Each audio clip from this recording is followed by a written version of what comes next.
मागच्या आठवड्यामध्ये मी कामकाजाबद्दलची एक भूमिका मांडली होती आणि आपण निर्णय राखून ठेवला। पहिल्या आठवड्यातले आमचे प्रस्ताव, सत्ता पक्षाचे प्रस्ताव, दुसऱ्या आठवड्यातले प्रस्ताव यांना बाहेर काढा अध्यक्ष महाराज। मंत्री राहून असं गडबड करतील असं नाही। मग उत्तर कोण देणार त्यांना बाहेर काढल्यावर?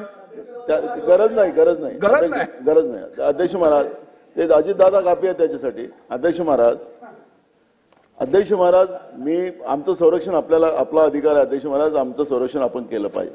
अध्यक्ष महाराज, महत्वाचे प्रस्ताव सत्ता पक्षाचे, विरोधी पक्षाचे आणि दोन आठवड्याचे आपले पेंडिंग आहेत आणि अध्यक्ष महाराज आपण राखून ठेवलेला होता तो आम्हाला कामकाजाचं सिस्टीम समजून दिलं पाहिजे। अध्यक्ष महाराज, मंत्र्यांना घाई आहे, वरच्या सभागृहात आहे, त्यांचे कामकाज असतात, त्यांना तुम्ही त्यांच्या घाईने करतात ते, पण आमचं काय, जनतेच्या प्रश्नाचं काय अध्यक्ष महाराज, ते आम्हाला मांडायला दिले पाहिजे आणि आपण आम्हाला काहीतरी धोरण ठरवून दिलं पाहिजे अध्यक्ष महाराज आणि त्या पद्धतीने झालं पाहिजे।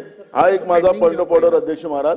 आणि दुसरा पॉइंट ऑफ ऑर्डर असा आहे अध्यक्ष महाराज, पुण्याच्या सेशन कोर्टाने अध्यक्ष महाराज आपण